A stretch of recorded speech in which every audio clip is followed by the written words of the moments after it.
I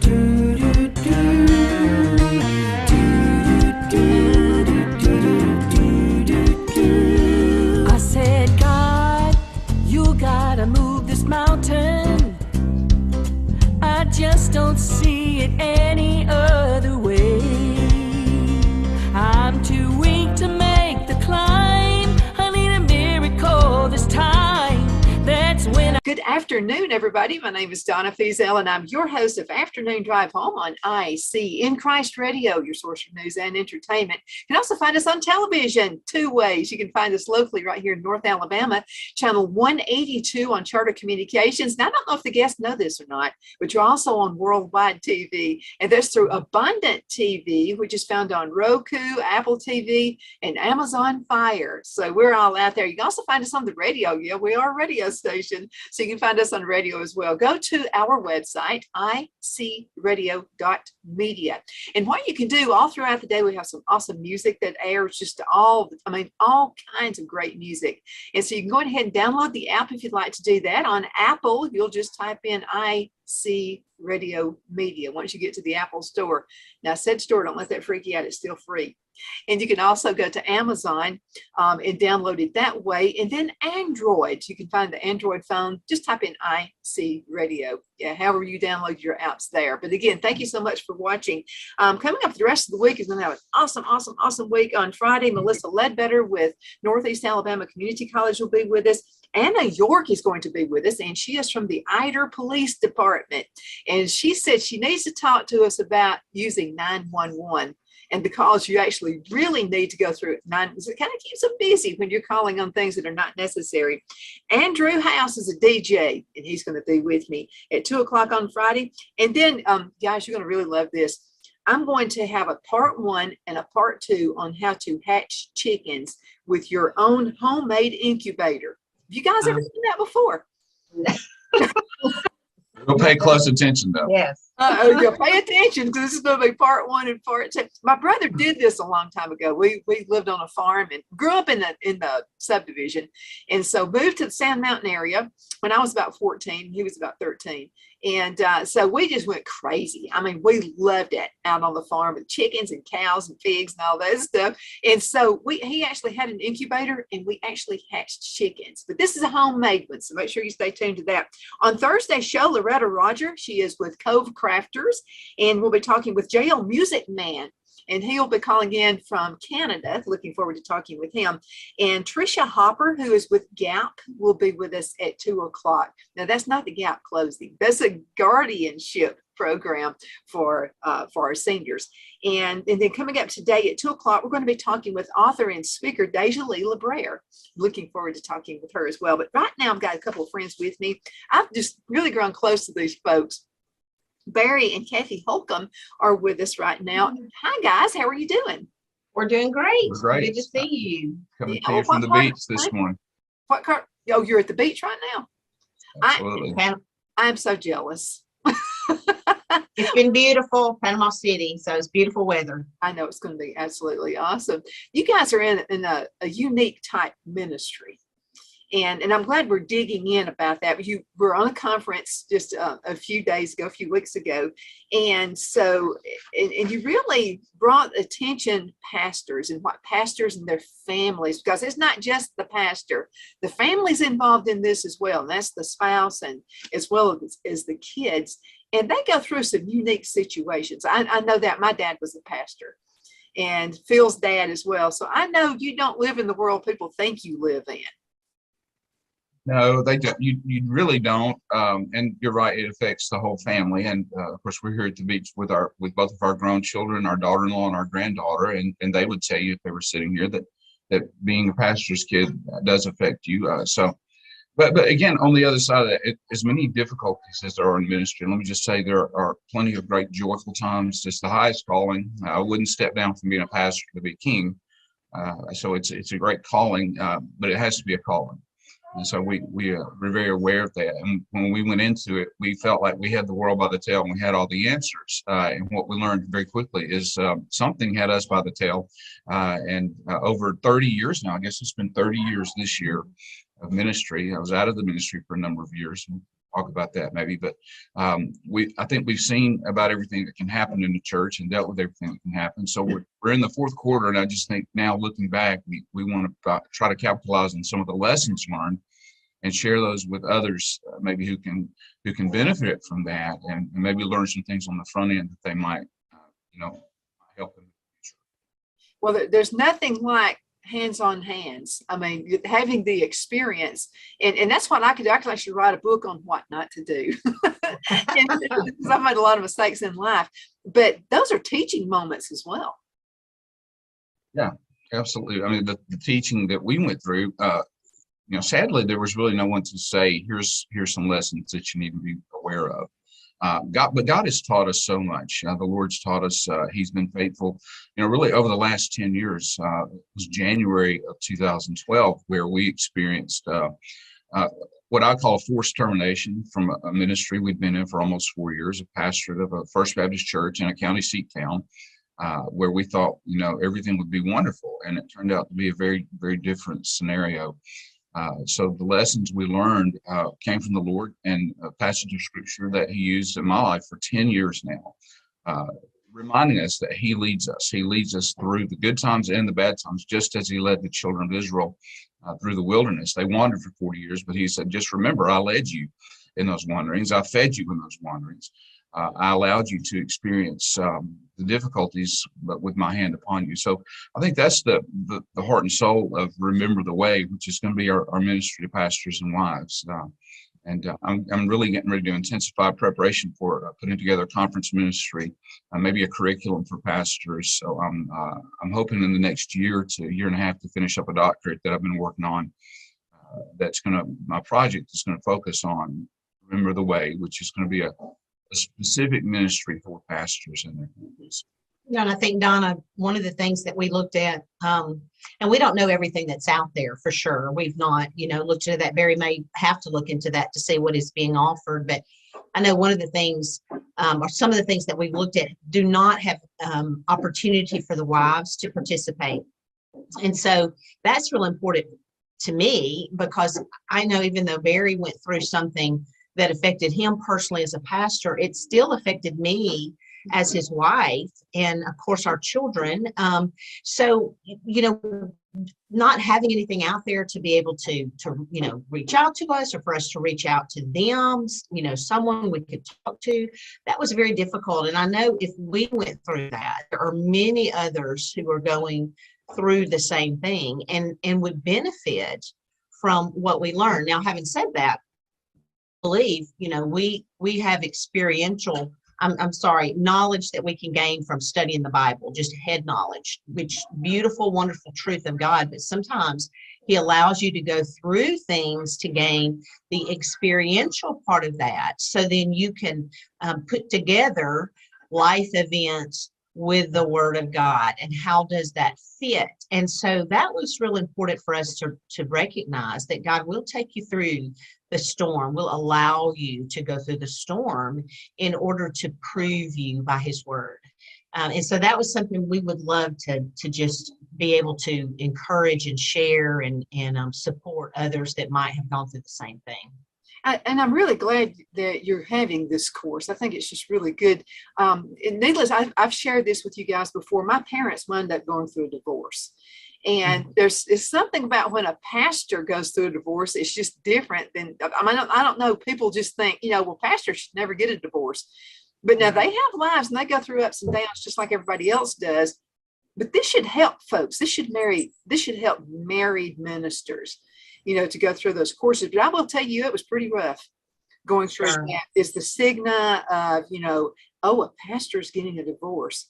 And it was different. Yeah. Some of the church members had been married several times. So my question was always, now hold on just a minute. How is this different from you having one? It's all the same. No, it is an issue that needs to be addressed.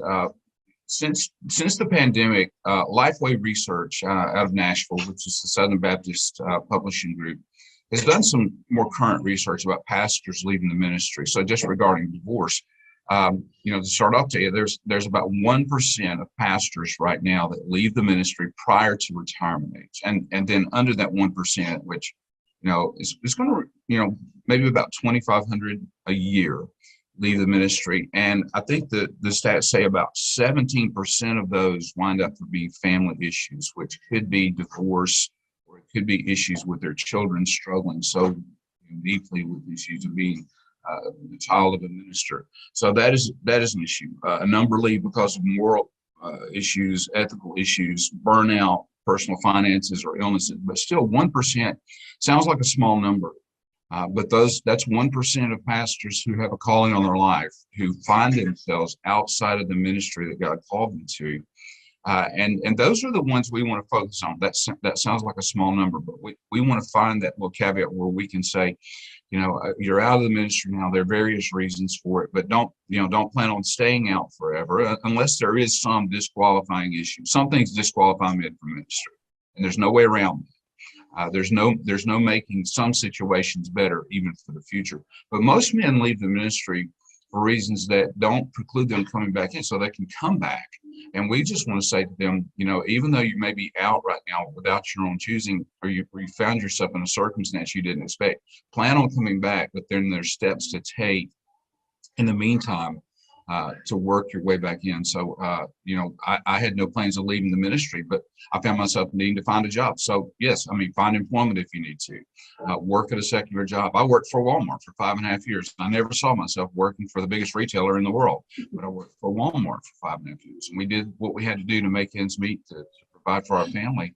And then God sent us, and here's the second thing I would say: allow God to send you back where He wants you, and don't depend on man's calling or even a church's calling. Just know that God sends you.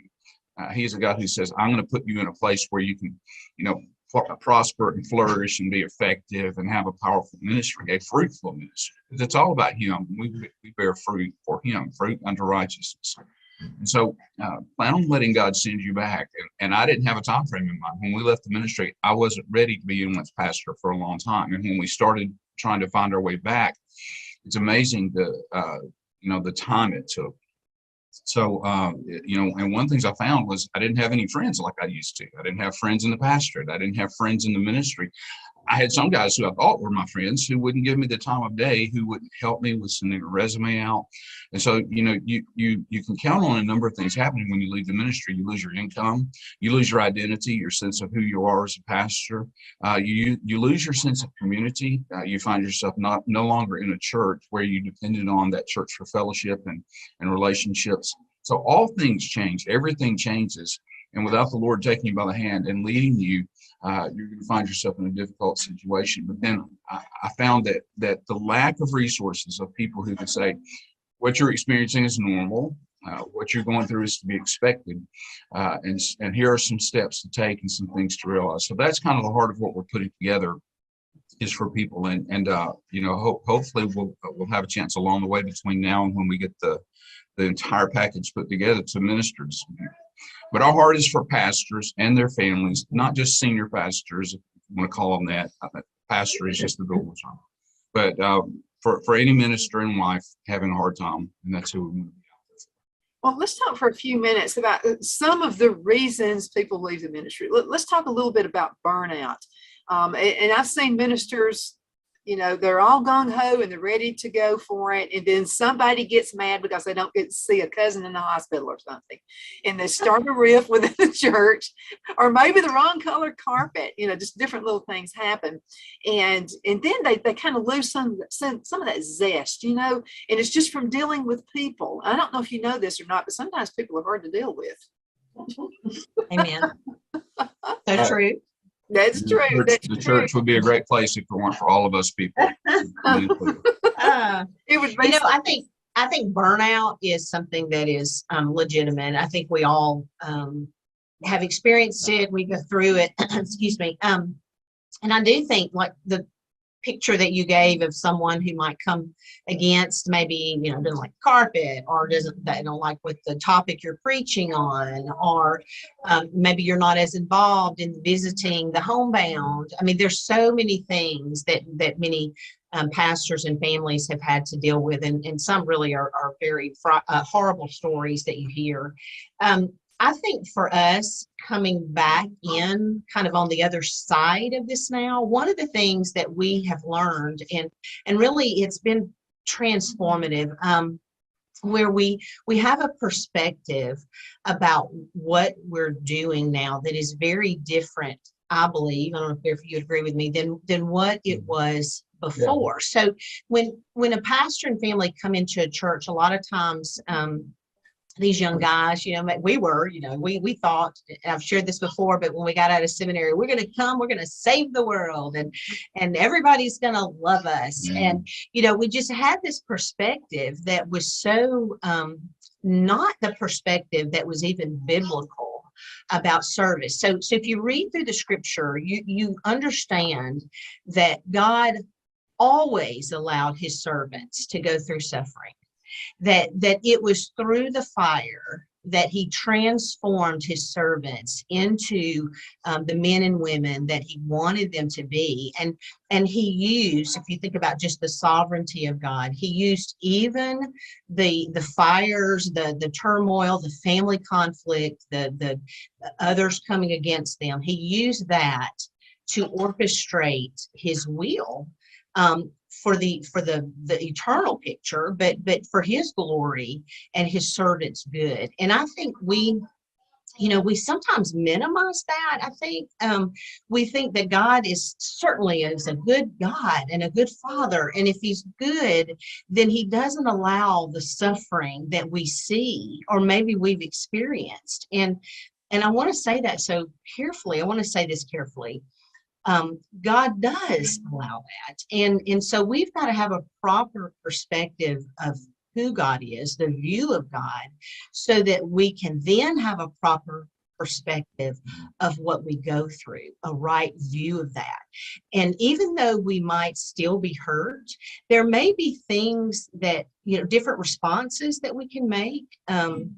We just did a study in my small group Sunday school on David and how when he came to fight Goliath, God had him in an obscure place, tending sheep. And when he came in to bring food to his brothers and to ultimately face Goliath, his older brother, Eliab, if I'm saying that right, was very cruel to him, saying some things. What are you doing here? You just want to see the fight. What do you do with those few sheep you watch? You're a man of a wicked heart. And that was his brother saying that to him. And David, who God called a man after his own heart, not a wicked heart, but a man after his own heart, David responded to his brother, what did I say? These were just words. And he turned to someone else, and he didn't engage. And I think David Guzik in a commentary said, David was hurt, but David wasn't hindered from doing the work that God was calling him to do. And I think that's what Barry and I want to do. Are you going to be hurt? Absolutely. Yes. So we can deal with that. We're going to, God will give us grace to deal with that, but let's not be hindered from what God is calling us to do, because it has eternal value. And that's what the message that we want to give to other pastors and families. Well, how can you divide your time? Because and I'm using my parents as an example. They went to church every single time the door opened, every single time. But the one thing I noticed looking back on their lives, they didn't spend that much time together. Like you guys are on vacation right now. Okay. Their idea of a vacation was running a revival. It was something, and I'm not against it. I'm just saying, shouldn't couples, even though they're in the ministry, shouldn't they have some together time? Yes, absolutely. And one of the things that pastors have to learn to do, the ministry can be extremely busy, even for pastors in smaller churches, because there's never a time when you're not on call. I got a call week before last at 2 a.m., wound up, getting out of bed, driving an hour to a hospital, spending an hour with the family, driving back home. That's not very often, but there's always something. So there are some things you just have to learn to say no to in order to make time for the things that are the best. You sometimes you have to say no to the good in order to say yes to the best, which means you have to find time for your family. And I don't know how we did. My kids could probably tell you better than I can how we did at that, growing up. it's a delicate balance. You have to study, you have to prepare to preach on Sunday and prepare for Wednesday, and then you have to minister to the sick, and then there's administrative issues that pastors deal with. And I think all those things that tend to build up where you don't manage things in your mind and in your heart and in your body tend to lead to burnout. I think so too. And now we had a pastor, and his name is Dr. Grinstead, and he's still the pastor. He's been there for about 60 years of Trinity Baptist Church in Oxford. Been there a really long time. And so he said he was talking with us before we joined his church. We'd been going there over a year before we actually joined it. And so he just came over to the house and said, I just want to talk to you. And he said, and both your dads were in the ministry. And he said, let me tell you, I have time to actually go out, and the deacons helps. That's also something you've got. Yes. Those are going to go to bat for you, the deacons. Yes. But he said, a lot of ministers get in trouble. It's either money or women. And he said, there are two things that I do. He said, first of all, I don't sign checks. I do nothing with that. He said, so I can't be, dragged into that. And he said, another thing, he said, there's going to be a woman that's going to need to be ministered to. He said, if my wife can't be there, then someone else will be there. It's never just me and a woman, ever. Sure. And Yes. so, that was his, and I think that's why he's been so successful. One of the reasons, and he spends time with his wife. They're a couple, I think, as far as Barry's habit, it's always been that he wouldn't be alone with a woman. There's a window in the door. He doesn't take a woman alone in his car. He's not going to counsel a woman alone. He always includes, me. One of the blessings that we had, and I know not every minister and family has this, but I was able to stay home for 16 years, where, to be able to be with my children, raise our family. But, there's something, and I say this carefully too, because I know everybody's different, but Al Jackson made a comment to pastors. He said, men, choose your wife wisely. And I think that is, I think that's important for anybody, but, for ministry, that a wife would have the focus of serving the Lord alongside of her husband. Nothing gives me more delight than to do the work that I believe God has called me to do alongside of Barry. I'm not about a title. I'm not about some position. I am, I'm more energized when I talk about what the Lord is teaching me. I want to share that with women in the church. If he's not called necessarily to minister to the women, I am. And so I do believe that does help us to do ministry together. We've always taken our family on vacation together. We've done it with the extended family. I don't think Barry has been, gone. I think some men, put ministry above family, and that in some capacity it becomes all about them. I think just learning about the sovereignty of God, which is kind of what I'm learning right now. God can work out his plan and his will. He's not sitting there going, oh no, I hope Barry will do this today, or oh my goodness, I hope that he'll spend 16 hours today working on this. God's not up there doing that. God would have us focus on our marriage because we are a representative of Christ in the church. And so that's got to be a beautiful picture of the relationship of Christ in the church. And if we're not working on that, then what good is an outside ministry? I agree. That's just my belief. Yeah. I remember going to church one time, and I'll not mention the church or the pastor either, but I was a kid, and I remember the pastor, I don't know, something just felt weird, and I was a kid. But his wife, if she ever came to church with him, she would not be in the church for just a few minutes. She would go outside in the car and smoke cigarettes. And there was something that didn't seem right about it. And again, I was just a little kid, and I always wondered about that. I thought, shouldn't she? To me, there was either something wrong with her or something wrong with him. Did she not feel, something just not quite right, Sure. And I was just kids. I don't know which one it was, but it seemed odd. The team aspect of pastor and wife is critical. And Kathi talked about choosing your spouse well. Women have to be aware if they're going into a marriage, if the husband's going to be a pastor, there are going to be difficulties. I've had friends who got married and then moved away to go to seminary, very young, early 20s, right out of college. And then they graduate seminary and get into a church. And the wife says, I'm not cut out for this. And then the marriage is finished. And so there are a few of those. It happens more than you would like to think, but it's critical that it is a team aspect. And we have, pastors, take a day off. Spend a day with your wife, spend a day with your children. Don't let your ministry rule every hour of your life. Go on vacation if you can afford it. If you can't afford it, do a staycation, stay at home for a week, find some local activities to do, but invest that time in your family and your kids, because truthfully, when it comes to priorities, your relationship with the Lord is first, but then comes my wife. And then come my children. And then number 4 is the church or your employment. And for me, that's been the church all these years. So a lot of people like to think, well, his ministry and her ministry that's number 1. And we're to be the church is number 1. But you'll find that if you put that as the priority, your marriage will suffer, your kids will suffer, and the church will suffer. So I'm grateful for a church right now that's so supportive. Calvary Baptist in Belmont, Mississippi. You mentioned the deacons a minute ago. Let me just talk about my deacons. They view their role primarily is to serve the people and to maintain the unity of the church. So many times, sadly, deacons can become the reason for disunity in the church. And I've seen that. I've been a part of that. We've been in our church at Calvary for almost 4 years. It's a little over 3.5 years now. And I have not sensed, not one time, a time where I thought this deacon is gunning for me. This deacon doesn't like me. This deacon is trying to needle me or trying to run me off. And they will tell me outright, our job is to maintain unity. So your deacons can be a great blessing. I don't make jokes about deacons. The temptation is to call them the demons of the church, or the deacons of the church.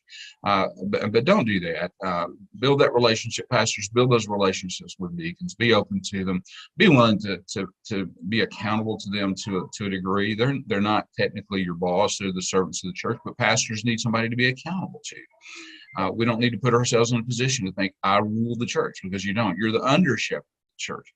And pastors put that weight on themselves, and they take way too much responsibility. The responsibility is there and it's high, but we're the spiritual leader. So burnout builds up slowly, and it culminates in an instant when you realize I can't do this anymore. Mm-hmm. So avoiding that is critical. And for guys who, if you realize you're at a time of burnout, reach out to someone, talk to someone, take a break, ask your church leadership for a sabbatical, get things together, take the steps you need to that will preserve your ministry long term. So there's a lot that goes into this role. Absolutely, because you're role models when you're the pastor and the pastor's wife, and people are looking at you and they're looking at your marriage. And so I think you're right on point with that. And again, it's just coming through, our experience as preachers' kids. I will say this, people would pick on preachers' kids a lot. And I'm sure your kids got picked on a lot too. So one lady, and I'll have to say I wasn't perfect. I was the most boring preacher's daughter ever. I stayed in the library and read books all the time. That was my life. So I got to one lady said I did something. I forgot what it was. And her husband was a deacon and had the rightest kids ever. And I think what she was trying to do was take the emphasis off of her kids and onto me. And so I didn't, I shouldn't have said it, but anyway, I was about 15 years old. And so I was trying to be a good girl, And so this lady said something about I had done something on a Saturday night, which I didn't. I was home. But anyway, I said, you want to know why pastors' kids are so mean? And she said, why? And I said, it's because we play with the deacons' kids. Yeah. Which is not entirely true, because I know some great deacons' kids. Absolutely. And some great pastors' kids too. We're going to have to go into a commercial break. We're right at the bottom. Can you believe 30 minutes is just flown by. So Yes. folks, let's go ahead and get into a commercial break. We're going to be right back in just a few minutes. We got to pay for this thing right here. So let's go ahead and go into a break. But right before I go into a break, let me remind you of the Cattle Stampede Steakhouse. And they are located in Scottsboro as well as in Fort Payne. And they have those really awesome deals. I'm talking about super deals, luncheons, like 5 entrees, less than $5. Make sure you're going ahead and check that out. Let's go to a break. We're going to be right back in just a few minutes. Shouting about me, face your fear, shout my name, proclaim the victory. You've said your prayers, now take a stand, get up off your knees. You've told me about that mountain, now tell that mountain about me. Don't tell me about that mountain. We are back. Good afternoon. My name is Donna Fiesel, and I'm your host of Afternoon Drive Home on IC in Christ Radio, your source for news and entertainment. You can also find us on television, channel 182 locally on Charter Communications in North Alabama. You can find us worldwide on national TV, and that's on Abundant TV, found on Roku, Apple TV, and Amazon Fire. Guys, I got to tell you this. I know folks in California and Texas are listening to us. AP Stedham, who's a sportscaster in South Alabama, was on the show with me one day, and he was talking about Saban, finding players from California and different areas. So a lady sent a text, and she said, you tell Saban to stay away from our players in California. And then a guy from Texas said, and don't mess with Texas either. He seems to get them from everywhere. He gets them from everywhere. Yeah. Oh, absolutely. But we appreciate all of our listeners. I mean, I'll tell you what, you're the apple of my eye. You really are. I know you could be doing anything else right now, but we're real proud to be able to come into your home and talk with you. Definitely appreciate that. Coming up a little bit later in the show, we'll be talking with author and speaker Deja Lee LeBrere. And she's went through quite a few things in her life too. And so she's a counselor, and she's going to talk with us through the biblical scriptures on what to do when you encounter some really rough things that can happen in your life. And so she's going to take care of that. Right now I have friends, Barry and Kathi Holcomb, and they're both in the ministry. And I'll tell you something I was thinking about earlier is when someone is about to pastor a church, it's like they're on a job interview, and you go and you talk to counselors and different folks in the church, and you're kind of on an interview thing, So let's talk about it from both sides, okay? So let's talk about it from the church side when you're interviewing a minister, and then a little bit later, let's talk about if you're being interviewed. How different is it from a job interview, Barry? It's very different because they're not just calling you to come in and punch a clock and do a certain routine. They're calling you as a person to fit in with them, to become a part of them, even though the pastor will technically never be one of the roles, but he needs to try to do that. So you're trying to find a congregation that you can fit in with, that your family can fit in with. It's not like you go in and the people there never see your family. So in that aspect, it's very different. And so there's a call for pastors who are being interviewed to be very transparent, to talk about the things that are important to them, to talk about their family, and for them to take that responsibility to include their wife in the whole package. And I just want get around about this. Our church has a better pastor's wife than they have a pastor. And Kathi mentioned Al Jackson a few minutes ago. Al's wife, Kim, received an award at the Southern Baptist Convention this year, Pastor's Wife of the Year. And they're just in their first year of retirement. And Al always told the people at Lakeview, he said, if my wife dies suddenly, something happens to her, he said, you'll have my 30-day notice to find a new pastor. He said, I cannot do it without her. So in that interview process, the pastor needs to take responsibility for bringing the family into it. It is quite different. It's not just a 9-to-5 job. So a lot of the same questions, maybe a lot of intense discussions, but when it's right.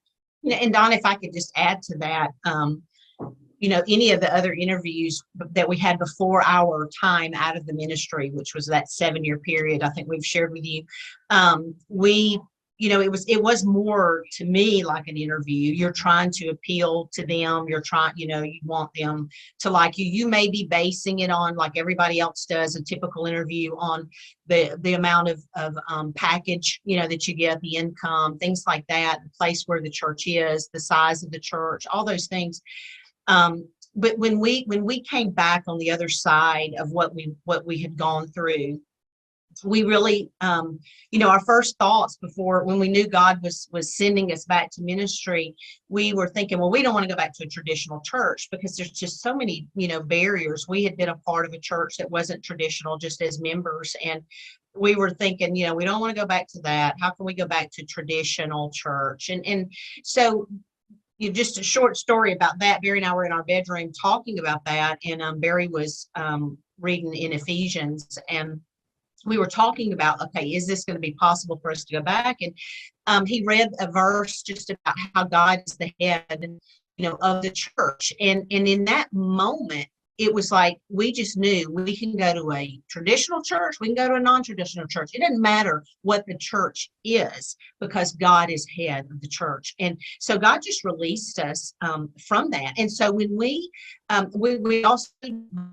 that God was sending us, there's a difference between man calling you and God sending you. And so we had that confirmation from the Lord, I'm sending you back to ministry. So when we met with Calvary in the interview process, we were really confident before they were, even before the pulpit committee was, that God was sending us there. And they were a little bit, they thought the 7-year time frame out of ministry might be a problem, which, I understand their mindset. One of a precious deacon, and he is precious, but he had made a comment while we were in that meeting. He said, what was exactly? Well, he was talking about the time we spent out of the ministry. He said that's going to be a hard sell for some of the people. That'll be a hard sell. And I just looked at him because I already knew. I know this sounds so weird. It's not mystical. It was just the Lord giving us direction, sending us to this church. We already knew we were going. And I just looked at him and I said, it won't be a hard sell because the Lord will make it work. And see, this is the difference in ministers and wives and families trying to figure it out, and that self-reliance, the way we look, the way we speak, all those things, that God does not look on the outward appearance of man. He looks at the heart. And so we went knowing this is where we're going. I know that sounds strange, but it was confirmed through the church voting for for us to come, that God gave us a sense for us to go, and then he revealed that to the church. And it was, I don't know, I guess I'm sharing that because it was less of a pressure. It wasn't we didn't feel pressured. We just had such trust that God was leading us where he wanted us to be. He was sending us on a mission, and that was Calvary Baptist Church in Belmont, Mississippi. Can I add just something to say to churches who are going through that process and you're doing the interviewing? There's a lot to look for in a pastor and his family. And so I'll just say, if you're on a search committee looking for a pastor and you're getting ready to interview someone, you'll go through the resumes and you'll look at his pedigree, his education and his experience and involvement in denominational affairs, etc. But look for a man who has had an opportunity to let God humble him. Find a man who's not proud. And I don't say that in a way to highlight myself, but I'm just telling you, one of the things God did through the whole process we went through is he allowed me to be humble, and he tested me to see what was in my heart, to see if I would obey him or not. So I'm just telling you, pride has a stench that reaches all the way to heaven, and God abhors it. So look for a man who's convinced that he's not the be all end all, but that Jesus is, and that he'll be a fair representative. And then talk about some of the practical things. But find a man who's willing to walk in humility, who's experienced that. It's not all about finding someone who seems to have it all together. Because I'm going to tell you, churches, the man you call as your pastor and his family, they don't have it all together. They don't have it all figured out. They are not perfect. They will let you And you'll find that out. So be prepared on the front side, but by knowing we've called a godly man who walks in humility, who walks close to the Lord, who takes care of his family, and who will, with genuine sincerity, love the people and take care of them. Absolutely. We've all heard the phrase, let go and let God. And sometimes we get so desperate, as a church, we want to hurry up and find a pastor. It's like the first person who says yes, we're going to go ahead and do it. Well, we're going to get them on. And I've seen so many times by not waiting for the right one. How long should a church wait, though? I mean, you can't go 2 years without a pastor. Some churches do. And I think it's damaging to a degree to the church. But if you have to wait 2 years to get the right God-called man for your church, the God-sent man and family, wait. But, most churches, it's going to take them between 6 months and a year. And you don't need to, it's not a rushed process. It shouldn't be a rushed process. And the resumes are important. You do get a certain amount of information from someone's resume to see what kind of experience they have, because that does need to be a good fit. You don't want to call a guy who's never been in a larger church at all to pastor a mega church. And I'm not cut out to be a church pastor. I would never want that. But you have to find a person with the right fit. But when you start talking to people, that's when you realize there is a fit here. We mesh together. Our hearts beat, close to the same pattern. Right. You can. And so whatever time it takes, I think that within a year, we're looking for a new director of missions in our association. I'm on the search committee now doing the interviewing questions and all that. And we've zeroed in on a candidate that we're going to talk to. And we'll find out those steps. But take the time. It could take you a year. But take the time to get it right. It doesn't have to be the first person that's got a heartbeat and they're still alive. Listen to them preach. Understand their heart for the word. See if they can communicate God's purpose and plan for the. So don't hurry it. Don't drag your feet either. I think some churches will get in the pattern. It's a hard process, Donna. It's not easy for a church to go through that process. And some churches will find a good interim pastor and they'll ride that horse till it's about to drop, until they really get serious. So take it seriously, church. It's fine, but don't take too long. Well, do you think it's wise for a church to interview the spouse as well as the kids as well? Spouse, yes. Kids, not so much. Most pastors who are a younger age, they have younger kids. The kids aren't going to add a lot to that. I think that the church can get a feel for what kind of family they have when they bring the family in. But yes, with the wife.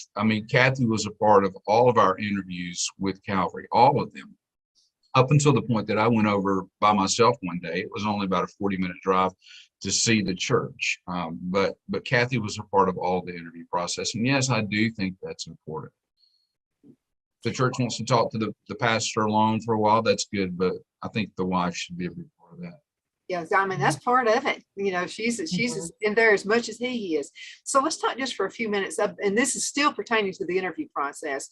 I went on a job interview at a Christian radio station one time. And I'm telling you, I was there 5 minutes and decided it wasn't for me. It was just but there's a graceful way you can turn it down. And, without making anybody mad. So what I did, I just stood up and I smiled at them and I shook their hand and I said, I appreciate your time. I know you're really, really busy. I just don't think that we're going to fit. We're going to be a fit. And that's how I ended it. And so how can you turn one, let's say this church is just desperate. They talk to everybody and they're just begging you to come, but there's just something that's just not right about it. How would you end the interview? How would you turn a church down? Well, I don't think you have to do it in the interview. I think that you can get through the interview part and then in a subsequent communication. For instance, we got a text message from a guy that we had talked to for our association. And he said, I filled out your questionnaire and thank you for the opportunity. But he said, God has just really spoken to me and shown me that I'm right where I need to be. And so he did it very gracefully and graciously. It was nothing against us. He said, I've heard from the Lord. And there's always a way to exit that process with grace and dignity that doesn't say we're just not a good fit or I don't like you guys. We've been in those kind of interviews before. We went through an interview one time where I was still hurt and still beat up and we thought now's the time, this might be the church. And it was obvious during the interview process that we weren't the right fit for them. And they knew it and we knew it. And the truth about that was nobody ended it. We just never heard from them and we never reached back out to them. And so there's so many different things that can happen. But listen, pastors, you will know if you're seeking the Lord. In churches, you will know. But just a letter, an email, a text message to the chairperson that you're communicating with. Just let them know, hey, thank you so much for the time. We've enjoyed the process. We don't think it's right, but be gracious. Just do it with grace. Even if you feel like it's been a contentious interview, exit with grace. You'll never fail to exit with grace and humility. And I guess that's what I would say to churches and pastors alike when you don't sense it's the right fit. Absolutely. Yeah, I mean, because I don't believe in burning bridges. Sometimes it's just the people in the association. I mean, that's all, and then later on, you might pastor that church again. Let's talk to folks who are fresh out of seminary, who have no experience, and they're just hungry and they want to help. They want to save the world and they want to pastor a church. What advice do you have for them? All right, I'll start. Got to get started somewhere. I'm going to speak from a pastor's perspective. Guys, devote time to preaching the word and delivering what God says from Scripture to your congregation. Tie yourself to your desk, study until you're ready to preach, and then preach with conviction. And then just know that that's the foundation, and other things will fall into place. But don't be deceived into thinking you'll go in to change the church that's been established for 100 or 150 years. And you've got all the answers. So work with the congregation, take them where they are, try to fit in, love them a lot, love them through their faults. They're doing the same for you. So you won't have all the answers. We've learned that. Now, another thing we've learned is don't go with an idea that programs that are man designed are going to fit your church. I mean, I think that's something that we're learning now is, God loves his church more really than any minister can. And so God will grow that church according to his prescription. And it's not always the program that the church is doing down the street. And so, don't think you have all the answers. You are a servant of the living God, and you have the spirit of the living God inside of you. And so listening to him, hearing his voice, his direction, and doing what is biblical. And this is kind of what I know Barry's going to show this book that we're using. This is where we came from. We've done every program in the book.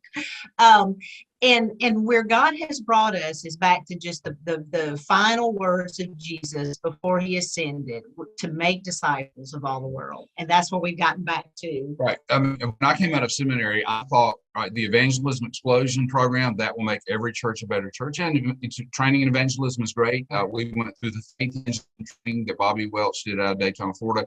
But we come back to just trying to do discipleship, basic discipleship, teach people to read their Bible, to hear from God in the Bible. So we're using a product now. It's kind of backwards on the screen. It's the Life Journal. This is by Bill Wilkes.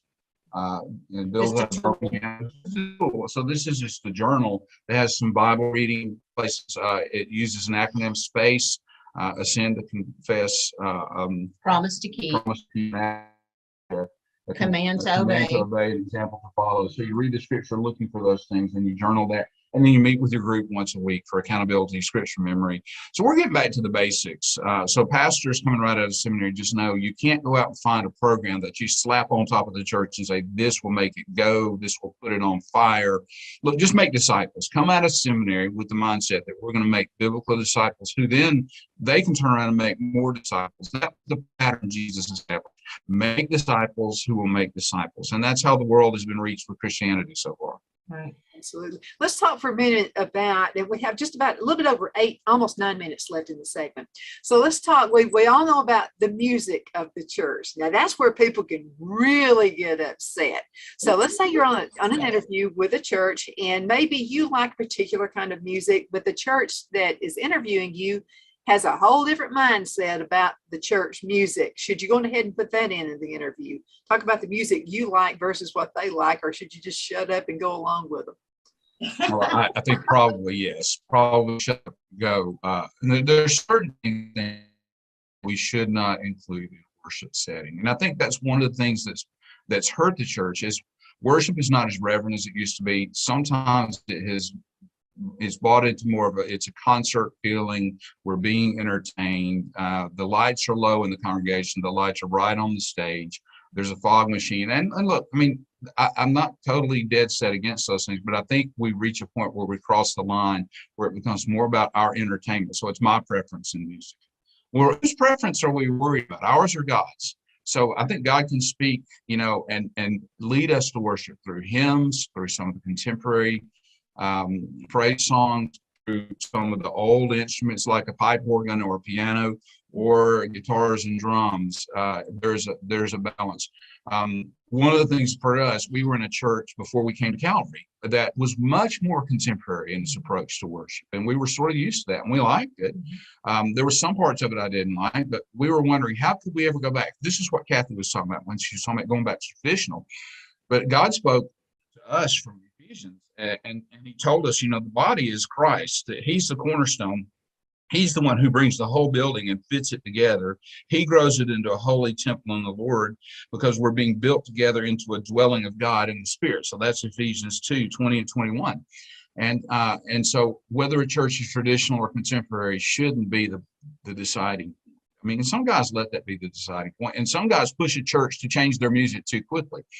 We're getting ready to make some changes at Calvary at some point in the future with some of our style and some of the content, but nothing against it.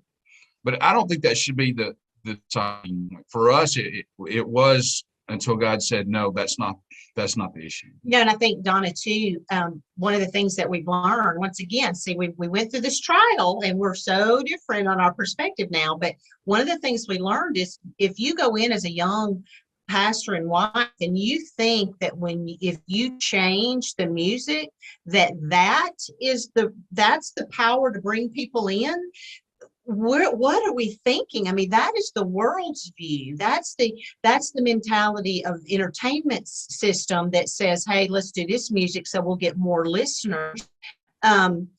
You don't. The worship of God comes from within.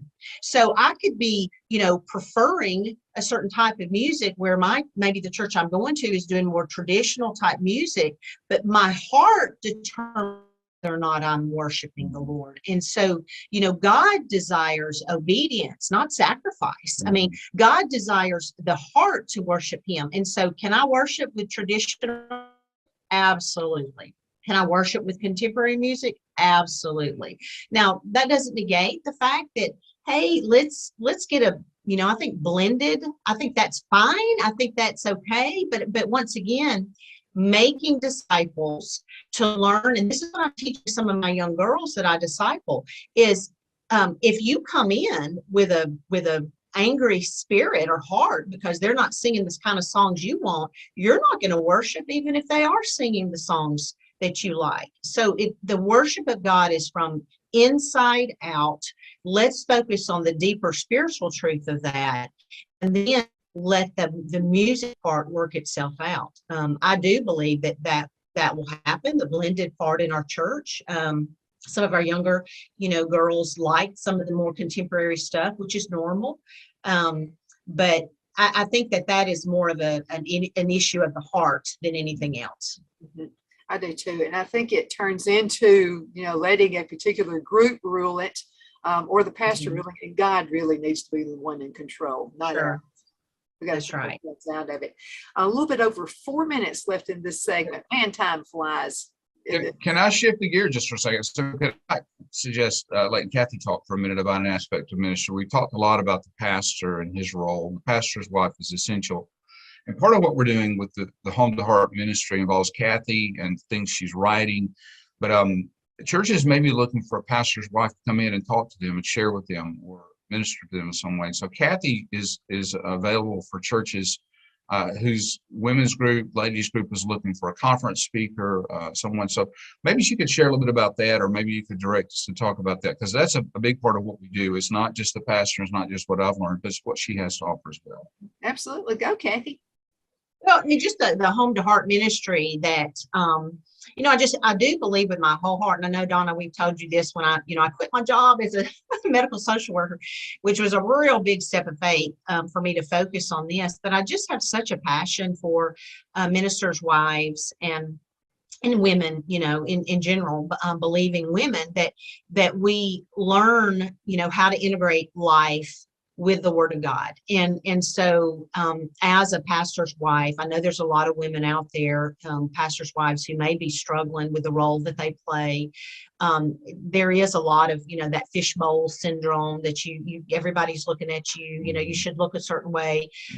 You should do certain things. I mean, it took me years to be able to say no to certain things that people wanted me to do. And I would say yes to everything. I remember in one church, I was 10 months pregnant cleaning the church, because everybody was having a cleaning day. So I was like 10 months pregnant, cleaning the church because I was overdue. So I'm saying, where you have to say yes, because it would look bad if you are not there. And so I've grown from that to the point where I was asked to do something recently with Vacation Bible School that really is out of my gift set. And I love the young girl that's over our Vacation Bible School, and she just was asking, which she should have done, for me to do something in more of a leadership role. And I was like, no. No, I'm not going to do that, because there's somebody else that could be blessed doing that. And that's not my gifting. I'm not good at that. So I will be a servant. I will follow. I will help, but I will not lead in that area. Because my gift set is I'm a teacher. I am discipling women. I teach a Sunday school class. So I'm going to focus on those things. And so that's what I'm gifted in. So I just want other women to hear that. I want to be able to minister to other women. I am available for conferences, for speaking. And that's not just because I want to, be known. Or hearts are such that we really want to comfort others with the comfort with which we've been comforted by God. And that's my heart's desire. Churches can reach out to Kathi at less than a minute. I was about to say. Okay. Yeah, home2heartministry.com. So pretty easy spell it like it sounds, home2heartministry.com. And there's a place there where you can reach out to Kathi. Churches, you'd be wise to have her come and speak to your ladies group, to talk about biblical discipleship, to talk about loving the Word of God. Sitting right next to you. Absolutely. Guys, thank you so much for being on the show today. That was a quick hour. Less than 30 seconds now left in the whole show. So again, that's home2heartministries.com. Go ahead. It's a Home to Heart Ministry, Ministry. No S at the It's end. just singular. Yeah, home2heartministry.com. But we love talking to you. We love coming on. Find us a good topic to talk about next time. We'll be ready. But thank you as always. Thank you. It's a real pleasure. I think you did an awesome job this time.